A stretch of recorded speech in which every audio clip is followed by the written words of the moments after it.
by Satan or by problems, whatever. ನಾವು ಯಾವಾಗ ಸೈತಾನನಿಂದ ಅನೇಕ ಸಮಸ್ಯೆಗಳಿಂದ ಶೋಧಿಸಲ್ಪಡ್ತೀವೋ, we may travel through the wilderness. ನಾವು ಇಕ್ಕಟ್ಟಿನಲ್ಲಿ ಅಥವಾ ಕಾಡಿನಲ್ಲಿ ನಾವು ಮಧ್ಯದಲ್ಲಿ ನಡೆಯಬಹುದು. What Jesus did in the midst of temptation. ಆ ಶೋಧನೆಯಲ್ಲಿ ಯೇಸು ಸ್ವಾಮಿ ನಡೆಯಬೇಕಾದ್ರೆ ಏನ್ ಮಾಡಿದ್ರು? He had it sheltered by himself. ಅವರು ತನ್ನನ್ನು ತಾನು ಕದಲಿಸಿಕೊಳ್ಳಲಿಲ್ಲ. But during the time of fear, ಆ ಭಯದಲ್ಲಿ, during the time of doubt, ಆ ಗೊಂದಲದಲ್ಲಿ, during the time of temptations overtaking us, ಶೋಧನೆ ನಮ್ಮನ್ನು ಹಿಂಸಿಸುವ ಸಮಯದಲ್ಲಿ stand on God's word. ದೇವರ ವಾಕ್ಯಕ್ಕಾಗಿ ಸ್ಥಿರವಾಗಿ ಕಾದಿದ್ದೀರಿ. Stand on God's word. ದೇವರ ವಾಕ್ಯಕ್ಕಾಗಿ ಸ್ಥಿರವಾಗಿ ಕಾದಿದ್ದೀರಿ. கர்த்தருடைய வார்த்தைகளை கேட்பதற்கு நிறைய பேர் நம்ம செவி கொடுக்கிறதில்ல. ದೇವರ ವಾಕ್ಯವನ್ನು ಕೇಳುವುದಕ್ಕಾಗಿ ನಾವು ಅನೇಕರು ಕಿವಿಯನ್ನು ಕೊಡುವುದಿಲ್ಲ. கர்த்தருடைய வார்த்தைகளின்படி நடப்பதற்கு நம் காதுகளை நாம் சாய்ப்பதில்லை. ದೇವರ ವಾಕ್ಯವನ್ನು ಕೇಳುವುದಕ್ಕಾಗಿ ನಮ್ಮ ಕಿವಿಗಳನ್ನು ತಿರುಗಿಸೋದಿಲ್ಲ. God promises is stronger than your problem. ದೇವರ ವಾಗ್ದಾನಗಳು ನಿಮ್ಮ ಸಮಸ್ಯೆಗಳಿಗಿಂತ ದೊಡ್ಡದಾಗಿದೆ. The word of God is stronger than your problems. ದೇವರ ವಾಗ್ದಾನಗಳು ನಿಮ್ಮ ಸಮಸ್ಯೆಗಳಿಗಿಂತ ಬಲವಾದದಾಗಿದೆ. The word of God is stronger than your sickness. ನಿಮ್ಮ ಎಲ್ಲ ಬಲಹೀನತೆಗಿಂತ ದೇವರ ವಾಕ್ಯವು ದೊಡ್ಡದಾಗಿದೆ. The word of God is stronger than all your temptations. ಎಲ್ಲ ಶೋಧನೆಗಿಂತ ಬಹು ಅತ್ಯುನ್ನತವಾದ ಶಕ್ತಿಯುಳ್ಳ ದೇವರ ವಾಕ್ಯವಾಗಿದೆ. God's words give directions when life is confused. ದೇವರ ವಾಕ್ಯವು ನೀವು ಎಲ್ಲಿ ಗೊಂದಲದಲ್ಲಿ ಇರ್ತೀರೋ ಅಲ್ಲಿ ನಿಮಗೆ ಒಳ್ಳೆಯ ದಾರಿಗಳನ್ನು ತೋರ್ಪಡಿಸುತ್ತದೆ. Whenever you are in the midst of confusion, ನೀವು ಅನೇಕ ಗೊಂದಲದಲ್ಲಿ ಇರಬಹುದು.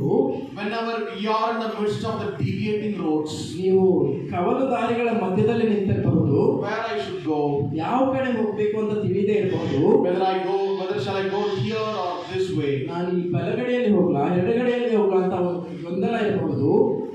Maybe that is job options, business options, ಅದು ಕೆಲಸ ಇರಬಹುದು ಅಥವಾ ವ್ಯಾಪಾರವಾಗಿರಬಹುದು, might be marriage, ಮದುವೆ ಆಗಿರಬಹುದು. confusion. ಒಂದು ಗೊಂದಲದಲ್ಲಿ ಇರ್ತೀರಾ. About your academic, ಯಾವುದೇ ಓದುವಂತ ಸಮಯದಲ್ಲಿ ಇರಬಹುದು. about your future, ನಿಮ್ಮ ಭವಿಷ್ಯದ ಕುರಿತಾಗಿ ಗೊಂದಲದಲ್ಲಿ ಇರಬಹುದು.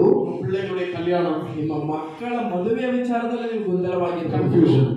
ಒಂದು ಗೊಂದಲದಲ್ಲಿದ್ರೆ If you return to God's word, ನೀವು ದೇವರ ಸಾನ್ನಿಧ್ಯಕ್ಕೆ ಹಿಂತಿರುಗುವುದಾದರೆ the word of God will direct you. ದೇವರ ವಾಕ್ಯವು ನಿಮ್ಮನ್ನು ಸರಿಯಾದ ದಾರಿಯಲ್ಲಿ ನಡೆಸುವುದಕ್ಕೆ ಒಂದು ಆಲೋಚನೆಯನ್ನು ಕೊಡುತ್ತದೆ. Only by the word of God, ದೇವರ ವಾಕ್ಯದಿಂದಲೇ, not by the weapon, ಆತನ ಆಯುಧಗಳಿಂದಲ್ಲ, not by the worldly argument, not by the worldly argument. ಯಾವುದೇ ಲೋಕದ ರೀತಿಯಲ್ಲಿ ಒಂದು ವಿವಾದದ ರೀತಿಯಲ್ಲ.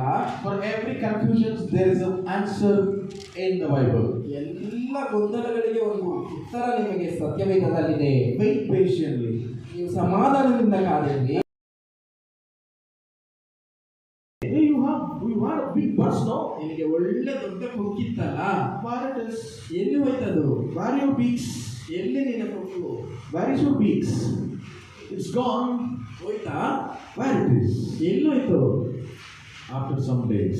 ಆಗ ಸ್ವಲ್ಪ ದಿನ ಕಳೆದ ನಂತರ அந்த கழு கொஞ்சம் சிறகு வர ஆரம்பிக்கும். ಆ ಹತ್ತಿಗೆ ಮತ್ತೊಂದು ಆವರ್ತಿ ಎಲ್ಲ ರೆಕ್ಕೆಗಳು பழைய அலகுகள், அந்த பழைய பீக்ஸ் எல்லாம் போயிட்டு புதிய பீக்ஸ் முளைக்க ஆரம்பிக்கும். ಹೊಸ ಕೊಕ್ಕು ಹೋಗಿ ಹಳೆ ಕೊಕ್ಕು ಹೋಗಿ ಹೊಸ ಕೊಕ್ಕು ಬರುತ್ತೆ. அந்த நாள் வரும்போது, ಆ ಸಮಯ ಬಂದಾಗ இந்த நிந்திச்ச பறவைகளை விட உயரமாய் இந்த கழுகு பறக்க ஒரு நாளை கர்த்தர் வைத்திருக்கிறார். ಅವಮಾನಿಸಿದ ನಿಂದಿಸಿದ ಪಕ್ಷಿಗಳಿಗಿಂತ ಹೆಚ್ಚಾಗಿ ಮೇಲೆ ಆರುತ್ತೆ.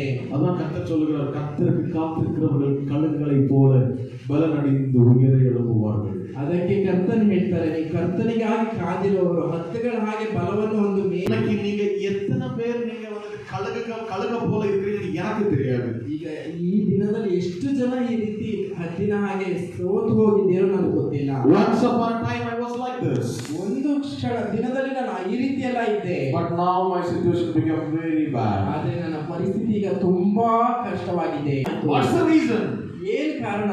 Don't find out the reason. ಅವುಗಳನ್ನು ನೀವು ಹುಡುಕೋದಕ್ಕೆ ಹೋಗ್ತೀರಿ. Stop finding out the reason. ಕಾರಣಗಳನ್ನು ಹುಡುಕೋದು ಬಿಡ್ರಿ. Whatever the mistakes may be by you or randomly happened, whatever it may be.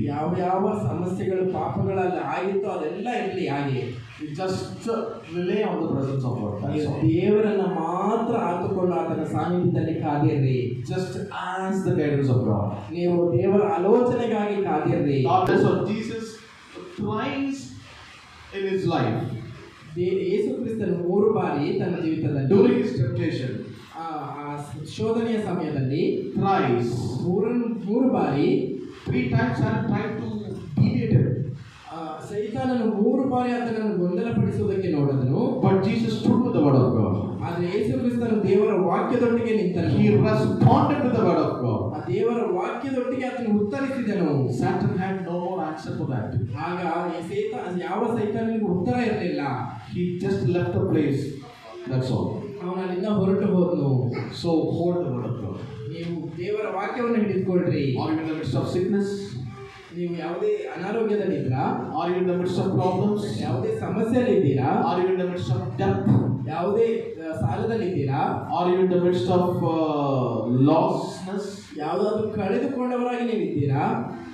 Hold the word of God. Just hold the word of God. ನೀವು ದೇವರ ವಾಕ್ಯವನ್ನು ಮಾತ್ರ ಹಿಡಿದುಕೊಳ್ಳ್ರಿ. You will have the answer for everything. ನಿಮಗೆ ಎಲ್ಲದಕ್ಕೂ ಉತ್ತರ ಕೊಡಲ್ಪಡುತ್ತದೆ.